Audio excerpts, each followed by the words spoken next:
part in this short video, which is about our projects, both projects. I mean, the mediatization of family life, and the second one, a sustainable family. I realized that we had done a lot within both projects and get interesting experience in making research on and with families.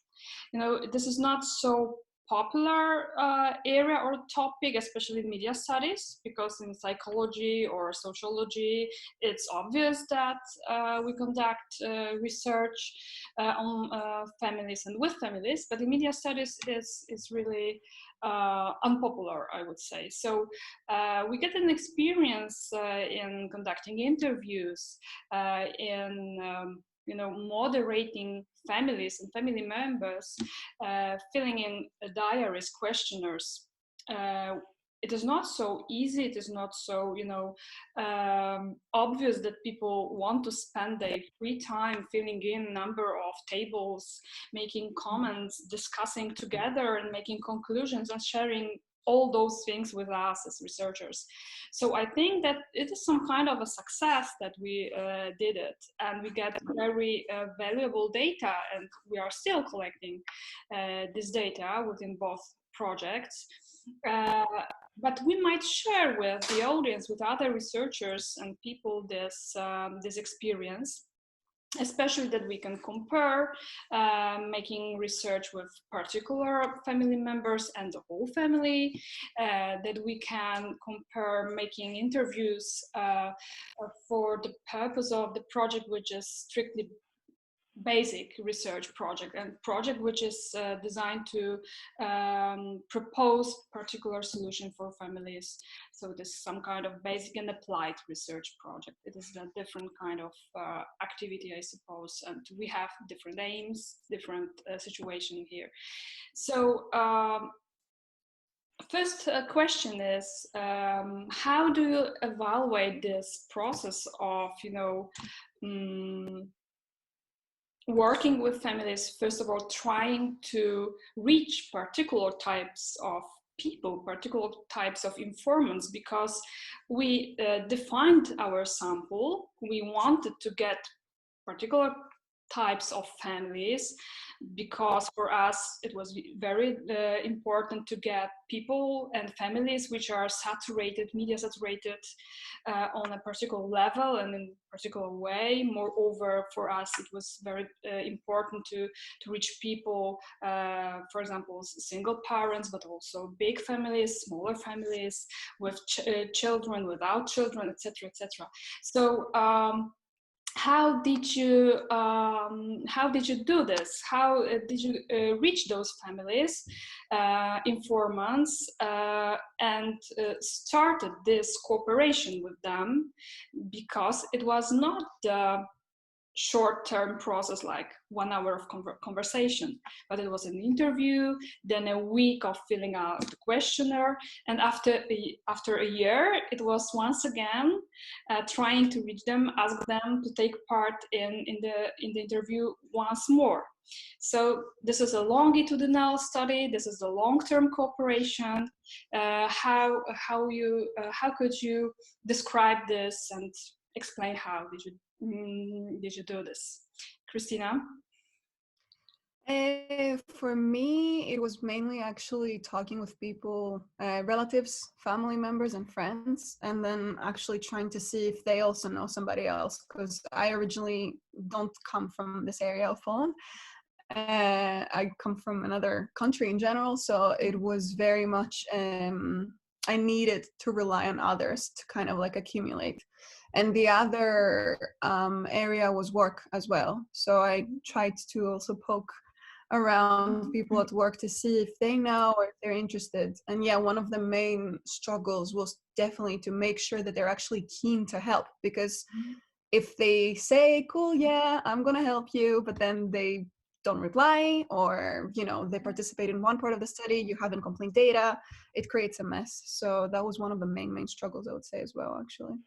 Okay. Gisèle, how it was in your case? I think, just as Christina has mentioned, it has to be like I reach out to acquaintances, to find a friend, and also because I'm not from this area as well. I moved here around a year ago, so I mainly contact my old friends back in Wielkopolski, in Poznan, in Tychy. I also see that during the interview, like sometimes they are sometimes they're reluctant to share some details, and I think it's my responsibility, of course. So I am from here, but that didn't help that much, honestly. And I think, I mean, I also reached to friends and family at first.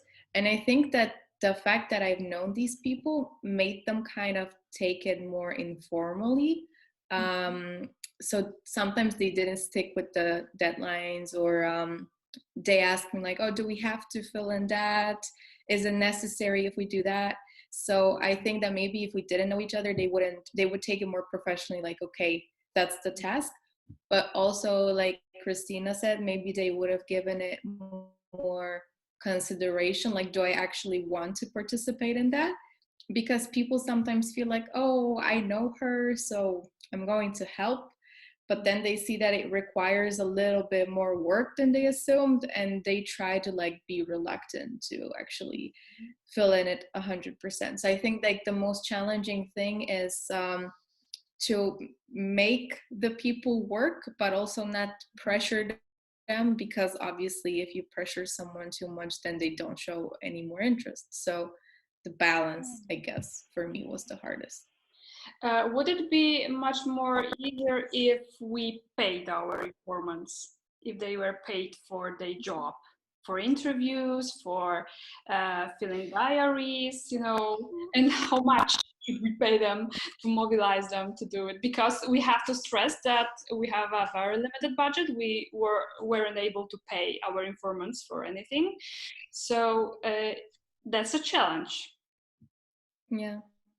I mean, I think it's also like very personal, because like a certain amount of money is different for every person. So for example, for the younger participants, it could be like a good argument because they usually don't work. So like any additional money is a cool thing. But for the, like, let's say more mature respondents, I don't know, like how much would it have to be to affect their will. And also I don't think that necessarily like money and the impact, they go together. So maybe they would be willing to participate, but we would never know how well would they actually come out. So I don't know.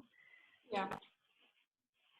I was definitely trying to find reasons to share, depending on the person that I was talking to. If I knew them, I was trying, because we couldn't offer them money. I was trying to understand where their motivations lie and how exactly I could somehow give something back to them. I gave everybody chocolate because I felt bad, you know, to like ask them for all this work, but then not giving them anything. So that was just for my own personal, you know, feeling okay with it. But I do have a feeling that I would expect, at least, if I put myself in the shoes of the other person, I would probably say that it would help money. But you never know. Yeah, that's right. Okay, the second question is, because it was, as I remember the situation a year ago, it was the first experience for each of you to take part in such kind of a project, and at the same time making an interview with informants. So how, especially at the beginning, how did you prepare for in each interview, how this process looked like? So because there was a scenario of the conversation, there was a diary form, everything was delivered, but how to become ready to go and to talk to those people.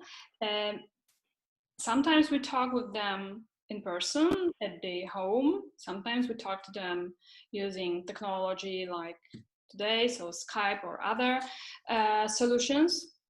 but we have to be not only prepared not only in this technological way, but we have to be, like an experts when we come and want to get information from people. So how you prepared for this task?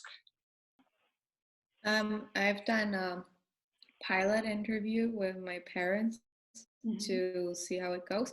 And of course, before I read it a few times to know what's coming next. And for example, like if someone asked me, because we also have to take this into consideration that we know a little bit more about this topic than the person that will be answering. So sometimes they ask like, oh, is this analog or is this technological? And then you in all these emotions, you may even get confused. So it's better to like read it before. But also it's good to have this pilot interview because you get in touch with a person who's like new to the topic, and it prepares you sort of for what kind of doubts they may have. And so this is also something you asked us to do, to ask like if people understand the questions, or is this question giving us the answer that we want, or do people understand it as something different?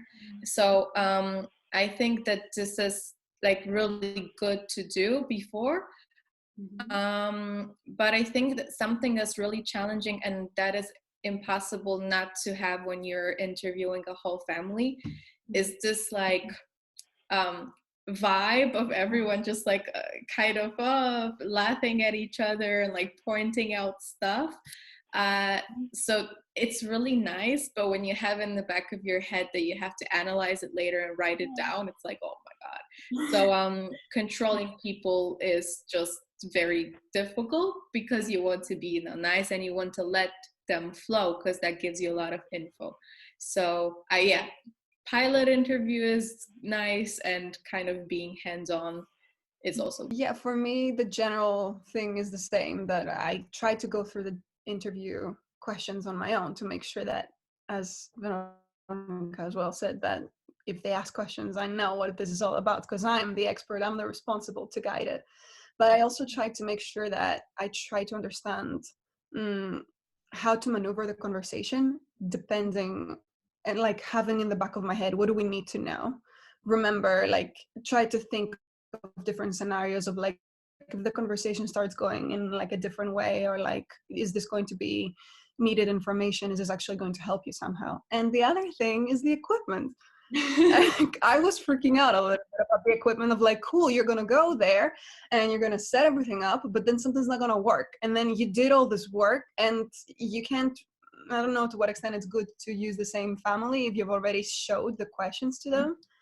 And I was trying to, for that reason, also take a lot of notes manually during the interview as well, just to make sure that if something goes wrong, I can at least rely on the data that I recorded. How about diaries? How about this tool? I need to explain that in our case, we ask families to fill very detailed diary each day during 7 days.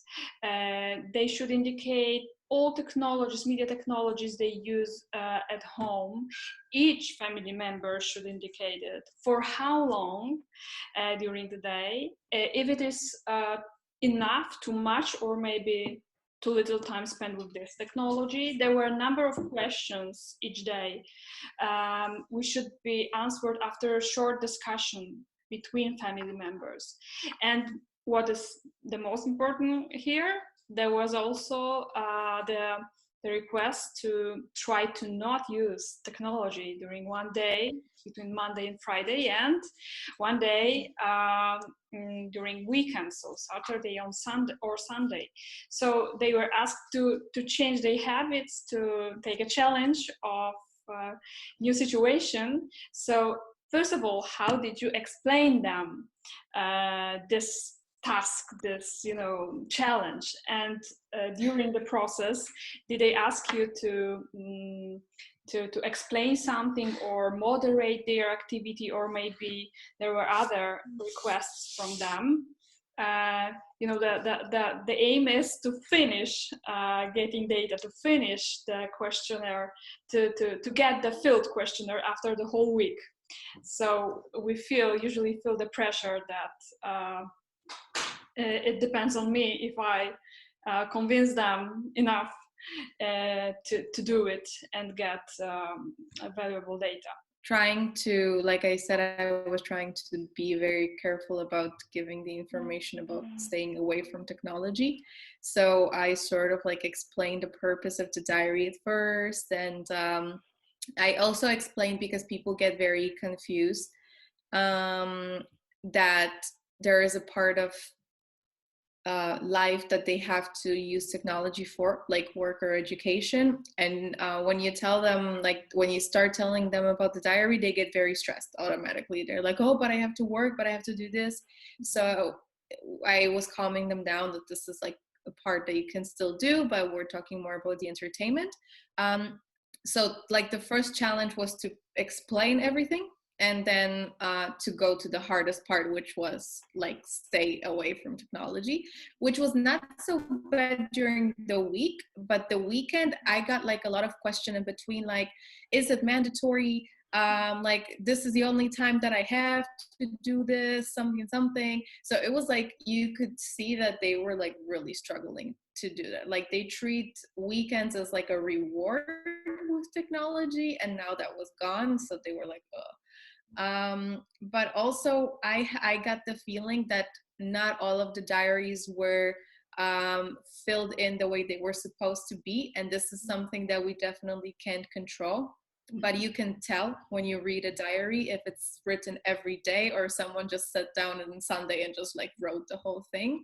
And also I feel like some people reflected more and some didn't reflect at all. Like, some people, you could tell by their conclusions that they said, oh yeah, true, and some just wrote, no, it's fine, no, I don't use it too much, no, that's good. So this is a part of people that you just can't control, but it's kind of puts a little bit more impact on your data, and so it gives like this feeling that it could have been done better, and that someone didn't take it so seriously. I'm actually a little bit surprised to hear what Veronica said, because my families were super independent.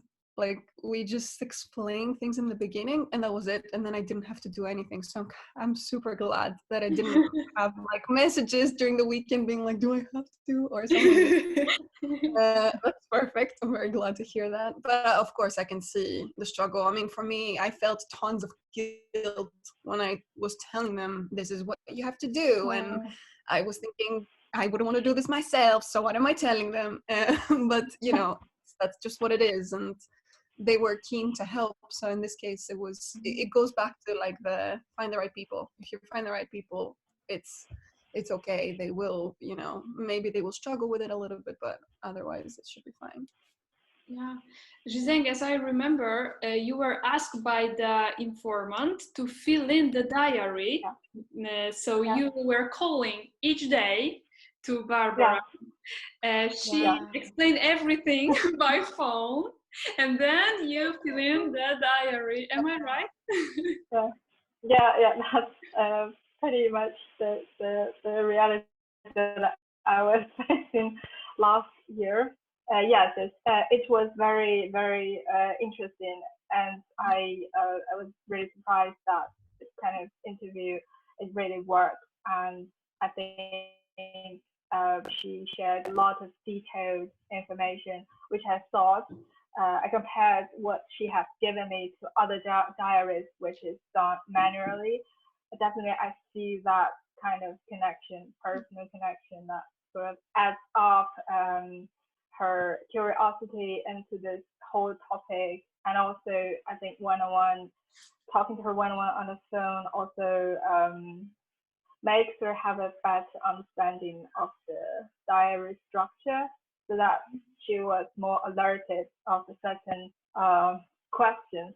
So I noticed that she put extra effort and to answer them. She was really trying hard to reflect on her life with her daughter Amelia. So, yeah.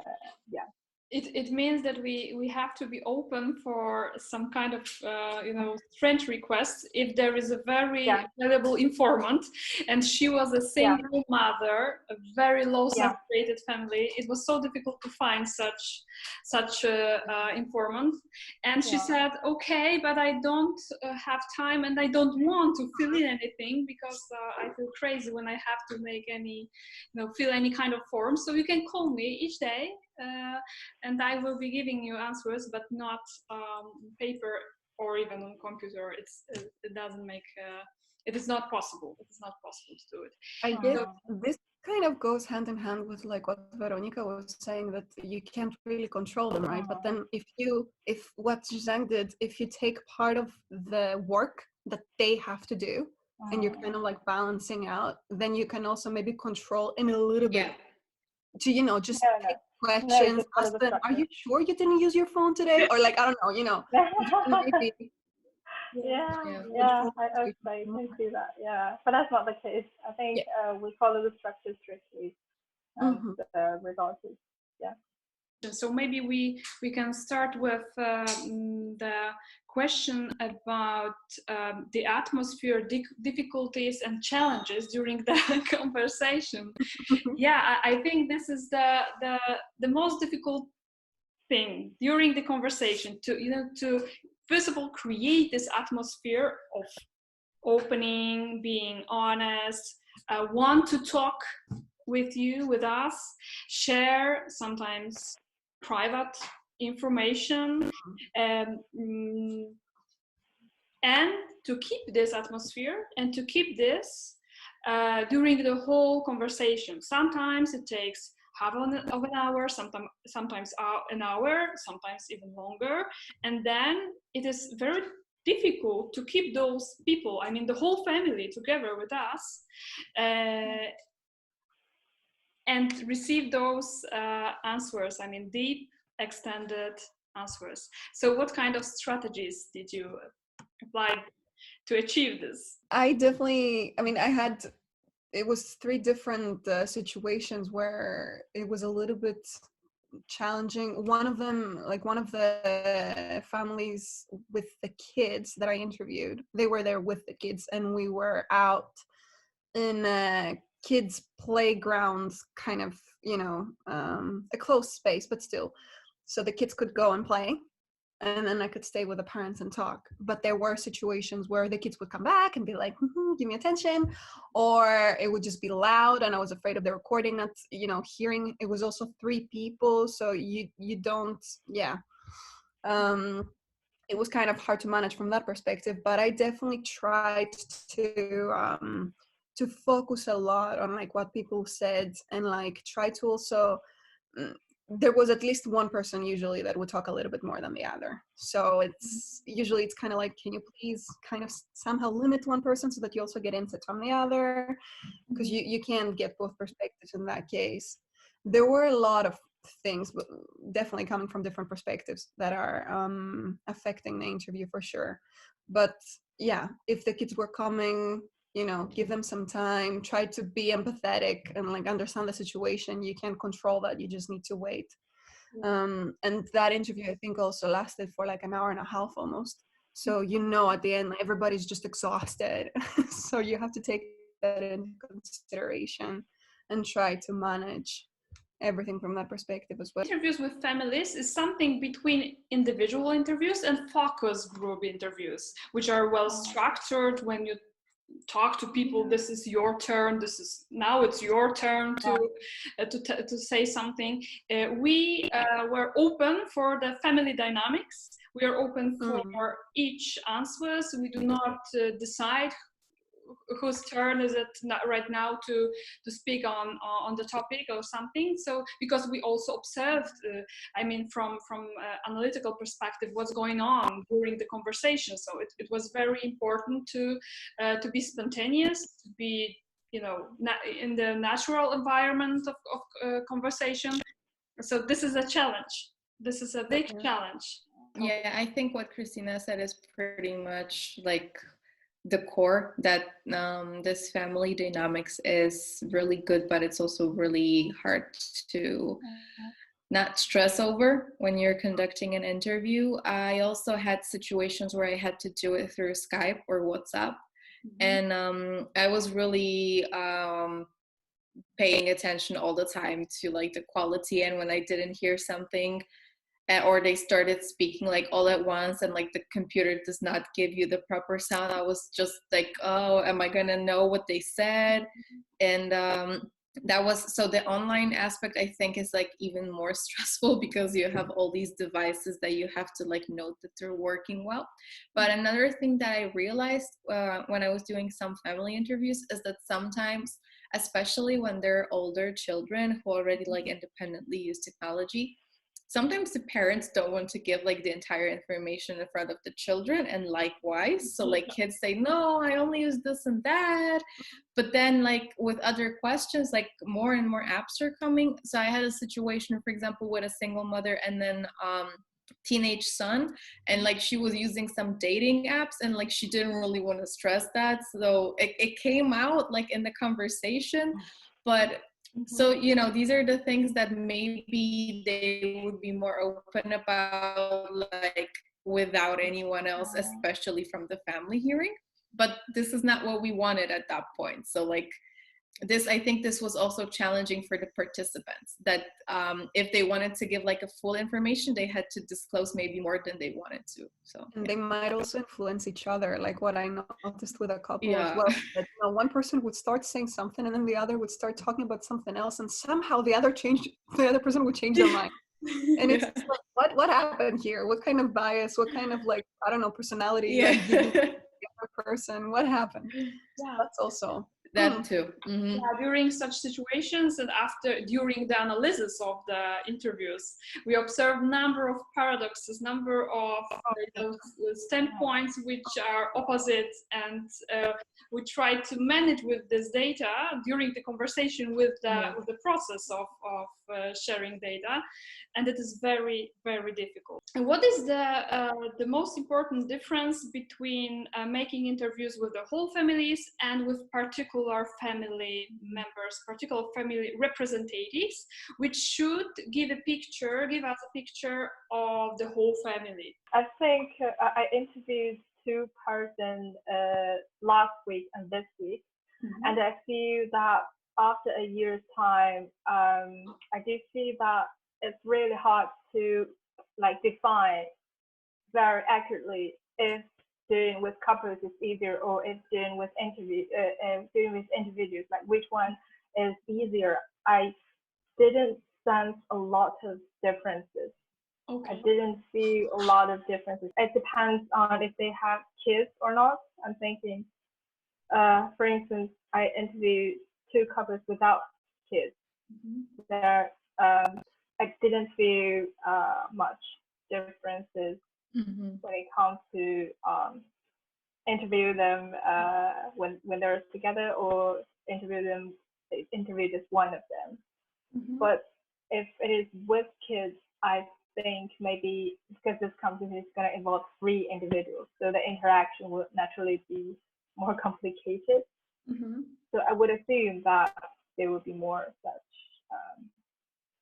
necessity to always involve all the family members. For me, the interviews with one family person were super easy, and they were my interviews normally a year ago were lasting between 1 hour and an hour and a half, and whereas these were 20 to 30 minutes, and I was just like, wow, okay, that's brilliant. I don't have to transcribe all this monster. But you know, like I'm not entirely sure to what extent it goes back to, if you only have one person, they see, cool, they know their perspective and how they use it, but then they assume or predict or share the behavior of the other family members, but not necessarily everything or all the reasoning, or, you know, I don't know how much time they spend at home with each other to be able to actually observe all the details. Plus, we do have to take into consideration that a year ago, we did all this, you know, massive interview with like a lot of questions. So a year later, they're prepared and they know how the other one went, so they can actually, you know, speak more freely about that looking back. But there were no changes when it comes to the results. in Okay. between. So they Okay. did not decide to, stop using something or whatever else. So that was pretty weird. That's Yeah. very Well, useful information. I think one person is definitely easier. I also had families with children, so probably that's why it's a lot shorter too. And I think that generally it's also like more dynamic because you just ask and you get an answer, and with the family you ask and then you wait for like 5 different answers. Mhm. So for that reason, yeah. But like also Christina said, I was thinking about the same thing. Like, do they not assume or like judge or just like tell you something they see, but they don't really know why this person does that?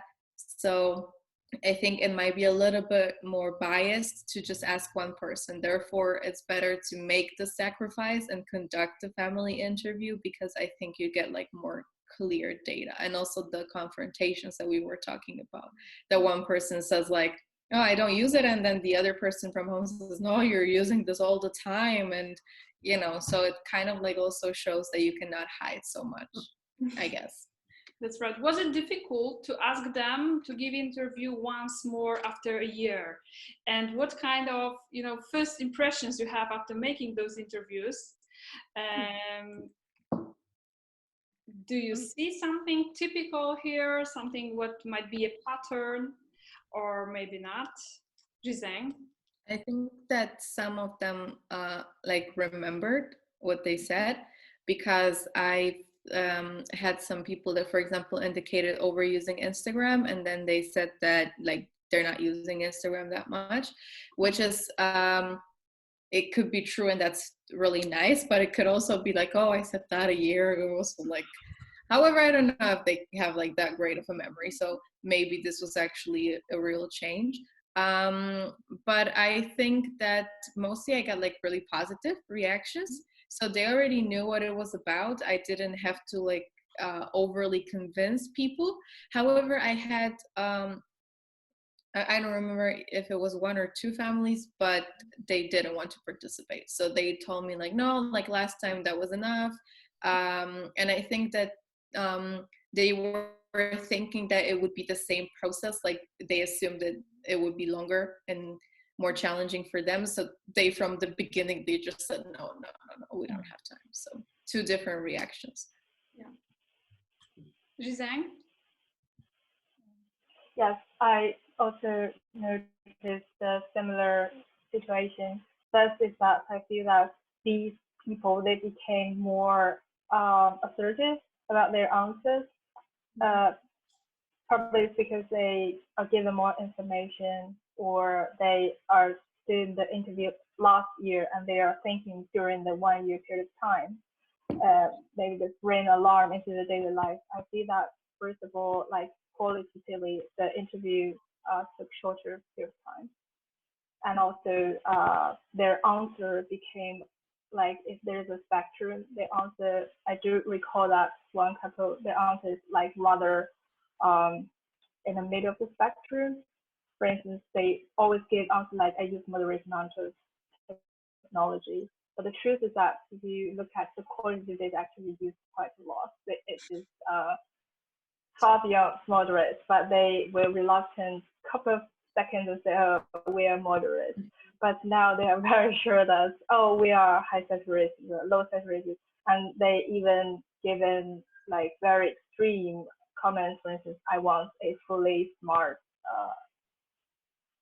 equipped furnished home. Like I want Amazon, I want Alexa, this kind of, just for example. Yeah, this is what I recall from interview I have just done yesterday. So I recall some of the answers. We have 3 more questions on the list. So the first one is about transcriptions, because this is something that makes us, what are your advices? So what is your general strategy to make interview as quickly as possible and to not lose your mind?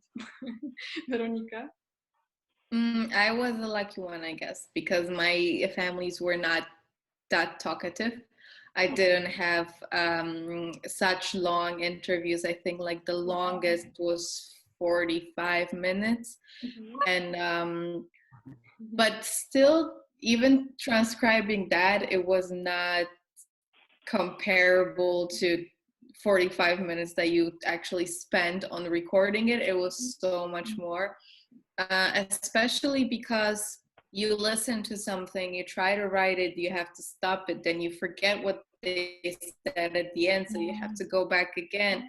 And this like whole process of just like re-listening, rewriting, then you don't remember which person that was because like the voice is mixed. So it's really difficult, but I guess like the best way to do it is to just assume that this is something you have to do and to have like the most positive attitude towards that, because if you start like dwelling on how long it's gonna take, and you're just gonna go crazy and you're gonna hate yourself for doing this. So I think like with everything, you know, and then you have to also like know the purpose. I was taking breaks, for example, like when I felt already like no, I was just watching something or reading something and coming back to it. But I'm also the kind of person that I need to work under pressure. Like if I know that I have the entire day to do it, I'm not going to do it. So I was just like setting a very straight time limit, and I was like, okay, I have to finish then. And I somehow did. So it worked for me. Okay. Christina, how about you? I think the first thing that I would give advice to others that I didn't give myself is set the right expectations. It's going to take longer than you think. I was like, well, it's gonna be fine, you know, I'm gonna finish this in an hour. No, wait, if it's an hour, like 1 hour interview was taking me about 3 hours to write. It was something like this, more or less, which is crazy if you think about it. But yeah, set expectations, plan enough time, because it's going to take longer. And yeah, I did everything manually. I looked for tools, and even some that you have to pay for, they were not necessarily including the names of the people that were talking, you know, and like if people are talking over each other, you need to do it manually. So, and the other thing was also that even if I had to use a tool to do it for me or to pay for a tool or something like this, I'd still have to go through the whole thing manually to review it. So I might as well just actually sit down and do it manually myself. And definitely Google Docs helped me because you can speak to it and it will type everything out for you. And especially for one interview, I did it in Polish, and I speak Polish, but writing is sometimes an issue. So I took advantage of Google typing it for me, and then me overlooking and like managing and putting the names and all that. So yeah, if I was to summarize it, that would be it. Okay, and Zhizang, what is your strategy with transcriptions? Yeah, I think my concern in timing is more or less I can relate it with what Christina has said. Normally it takes 3 or even 3.5 hours to transcript a 60-minute interview. And when it comes to workflow, I do use Google Docs because they gave me a draft, and then I will listen the recording once again just to correct what the Google Docs didn't manage to catch. I will put everything down, and then I will check once again to make sure I didn't miss anything in that interview. Basically, more or less like this. Are there any kind of experience you might evaluate as, you know, valuable and useful for your life, for your private and professional life, maybe? For me, it was a nice way to actually get a better understanding of skills when it comes to interviews and listening, because I like to talk. So having to just you ask the question that you're talking, stop it, listen. That was definitely something. And thankfully I didn't struggle with it. I just need to be aware of it, which is fair enough. It was a good learning curve from that kind of perspective. And otherwise, yeah, when it comes to schedules and things like this, it was the like transcription. Didn't really know like how much preparation it takes to actually conduct interviews, because A lot of times I've done like surveys at university, but those were online anonymous surveys. So I kind of only thought about what I want to ask and like what possible answers I want to give. And that anonymous version, let's say, is also maybe more like cool for people, like they feel like no one's judging them. But when you're actually conducting an interview, you have to make so many things before to make sure that what you're asking is understood in the proper way, but also that it gives you valuable information, because a lot of times people just talk and they somehow get like lost in what the question was.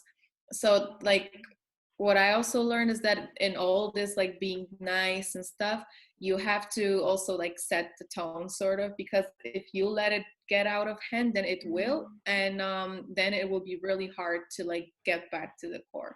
So definitely this before part, the part that the interviewees don't really know about, but this is the hardest part, I guess. What kind of what element of the whole process you were engaged in, of the whole activity during the whole year? What was the most difficult for you? What was the biggest challenge for you? Biggest challenge I would say was getting the people, because I knew how much work they will need to put in. And I didn't want to, say something that is going to be inaccurate and make them believe that it's going to be like that. And I knew, as I mentioned previously as well, that if I had to do it, I would be like, oh my God.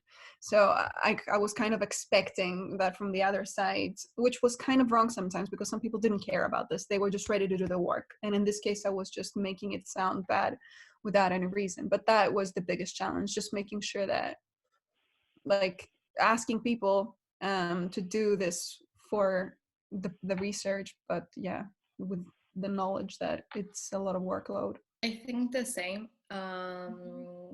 Like being responsible for the information I give out, and also somehow being the person that they turn to when they don't know something, or when they want to ask me if it's obligatory. I guess that was like, it was hard for me because I was sort of like stressing for them. Like I was like, okay, what if they don't want to tell me that? Or like, what if they feel like it's too long? Or what if they're not going to fill it in? So I felt like I'm responsible for their responses. And I think that this was the hardest for me because I took it like really personal.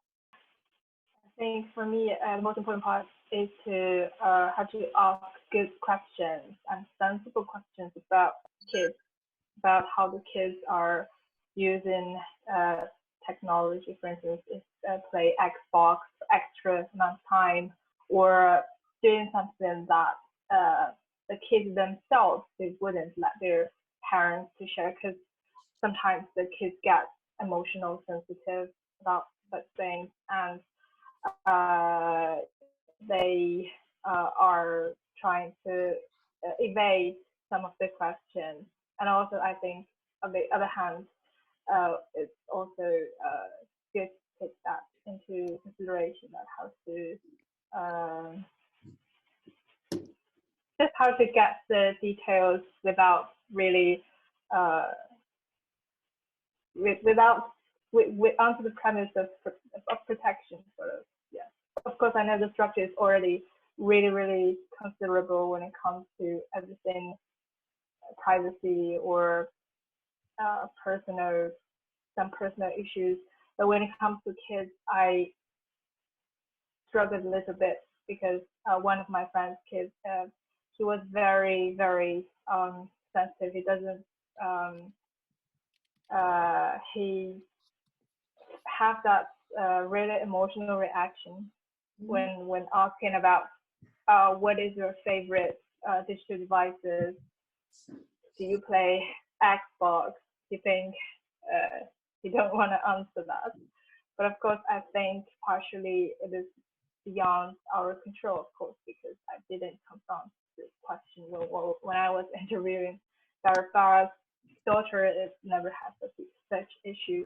So I guess probably it's just an exception. But I think it's it's important to bring. The last question. So thank you very much. Thank you for this interview I made with you, and for the opportunity to talk to you, to first of all to get some feedback on this project, on this process of collecting data. Thank you very much for Thank you. Take care, you guys. Yeah. Thank you. Thank you. Bye. Thank you. Bye. Thank you so much. Take care.